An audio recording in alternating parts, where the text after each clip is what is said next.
एक गांव में मंगलू नामी एक लालची किसान रहता था। वो अपने खेतों में जो भी अनाज उगाता उसे बहुत महंगे दामों पर बेचता था। एक दिन जब इसका अनाज तैयार हो गया तो इसने सोचा कि इसे भी रख लेता हूँ और कुछ महीने बाद मंडी में जाकर बेचूंगा। जैसे ही वो अनाज मंडी में लेकर जाता है, ग्राहक इससे अनाज की बोरियां खरीदने आने लगते हैं। अरे जा रे जा, मैं इससे एक दिला भी कम करने वाला नहीं हूँ। लेना है तो लो वरना निकलो। अरे सुनो मंगलू भाई, कुछ तो कम कर लो। इतने पैसे तो पूरी मंडी में भी कोई नहीं लेता। जा रे भैया, फिर मंडी से ले लो, मैं तो इतने में ही दूंगा। तुम जानते हो अभी ये अनाज पूरी मंडी में ज्यादा नहीं है, इसी वजह से मनचाहा दाम मांग रहे हो। वो सब मैं नहीं जानता, मैं जो दाम बता रहा हूँ इतने में समझ आ रहा है तो लो वरना जाओ। बाजार में किसी और के पास अनाज ना होने की वजह से तमाम ग्राहकों को मंगलू को मुंह मांगी कीमत देकर अनाज खरीदना पड़ रहा था। शाम को मंगलू वापस घर लौटता है। अरे ग्राहकों से तो बहस कर कर के दिमाग की बत्ती ही गुल हो जाती है। तभी अंदर से मंगलू की बीवी नूरी आती है।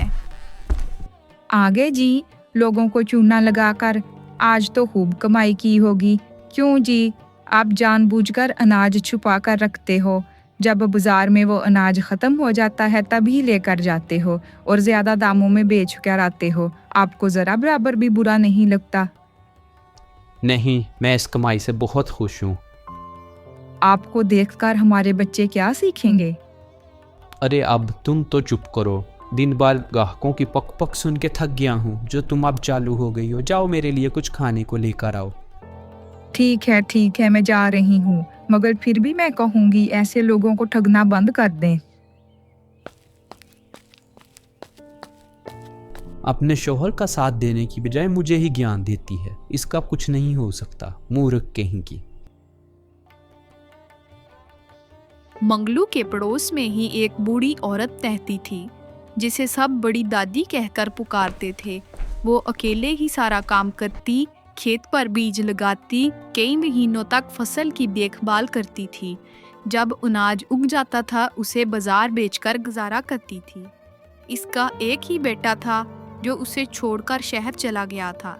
एक दिन मंगलू की नज़र दादी पर पड़ी। वो बड़ी दादी अनाज की बोरियां तैयार कर रही थी। चलो जरा उनके पास चलते हैं।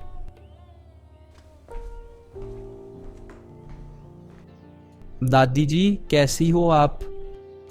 ठीक हूँ बेटा। इतनी उम्र हो गई है, आप अभी भी अकेले इतना काम कर रही हो। क्या करूँ बेटा, जब तक ये जिस्म चल रहा है काम तो करना पड़ेगा ही। अरे आपका बेटा कभी आपसे मिलने नहीं आता? इसे फुर्सत ही कहाँ है जो मेरे पास मिलने आएगा। आपका बेटा नहीं आता तो क्या हुआ, मैं भी आपके बेटे जैसा ही हूँ, मैं आपकी मदद करूँगा। तुम क्या कह रहे हो बेटा, मुझे कुछ समझ नहीं आ रहा।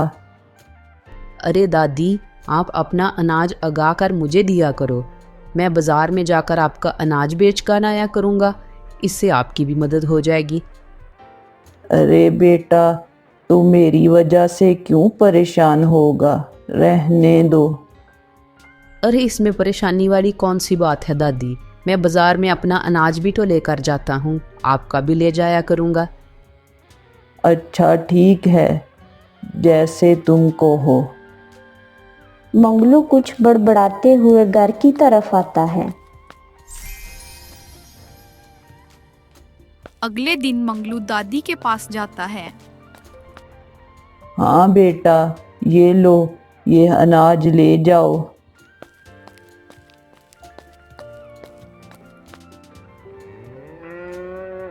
वाह, आज तो बड़े अच्छे दाम पे अनाज बिका है।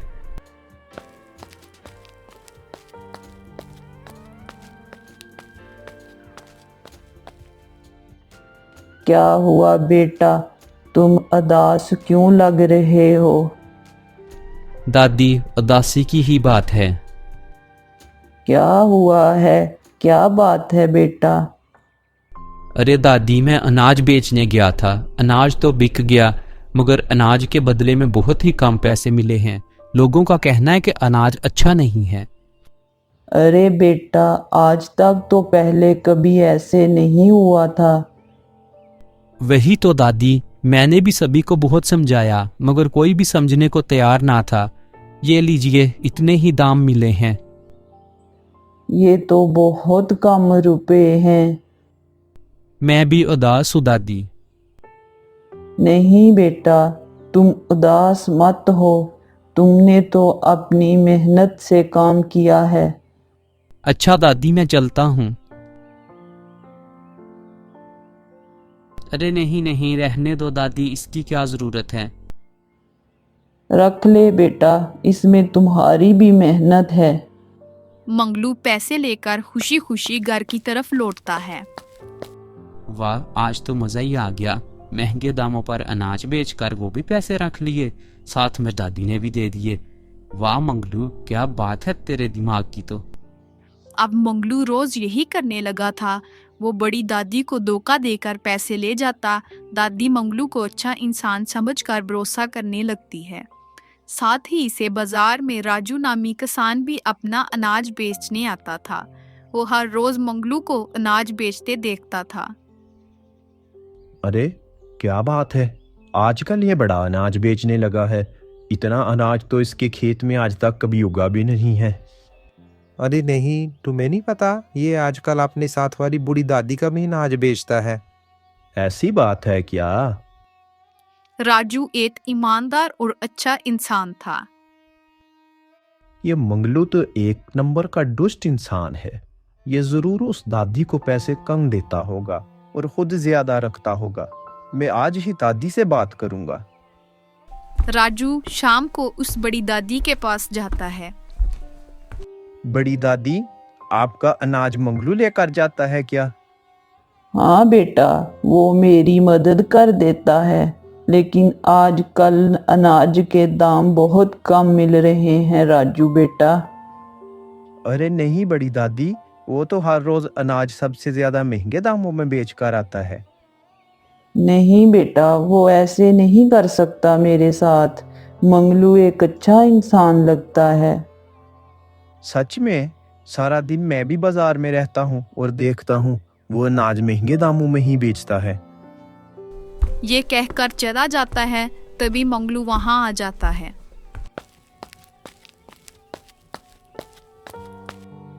आज कितनी कमाई हुई है अनाज से मंगलू बेटा? अरे दादी माँ, आज भी वही हाल रहा है। कमाई तो हुई है, लेकिन बहुत कम हुई है। राजू आया था, कह रहा था अनाज अच्छे दामों में बिक रहा है। क्या ये सच है मंगलू? ये सुनकर मंगलू घबरा जाता है। तुम इतना घबरा क्यों रहे हो बेटा मुझसे? मुझे तुमसे ये उम्मीद नहीं थी। अपना बेटा समझकर काम दिया था और भरोसा किया। तुमने ही मुझे धोखा दिया। इन चंद पैसों के लिए तुम मुझे धोखा देते रहे हो। देखना, तुम्हारे पास लाखों रुपए होंगे, मगर वो तुम्हारे किसी भी काम नहीं आएंगे। मंगलू गुस्से से वहां से चला जाता है। इस राजू के बच्चे को तो मैं छोड़ूंगा नहीं। इसने अच्छा खासा मेरा बना बनाया काम बिगाड़ के रख दिया है। बड़ी दादी अब खुद अपना अनाज बेचने लगती है। कुछ साल बीत जाते हैं। मंगलू इसी तरह सबको ठग कर खूब कमाई करता रहा।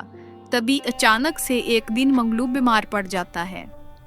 जल्दी जल्दी से मुझे ठीक होना है। नूरी डॉक्टर को बुलाती है, मगर कोई भी डॉक्टर मंगलू का इलाज नहीं कर पाता। नूरी, नूरी, किसी बड़े डॉक्टर को बुलाओ।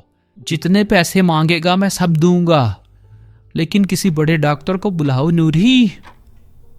बड़े से बड़े डॉक्टर भी मंगलू का इलाज नहीं कर पाते। वो इसी तरह बीमार पड़ा रहता है। मेरे पास इतने पैसे हैं, मगर कोई भी डॉक्टर मेरा इलाज नहीं कर पा रहा। हाय खुदा, ये कैसी मुसीबत है। तभी मंगलू को बड़ी दादी की बात याद आती है।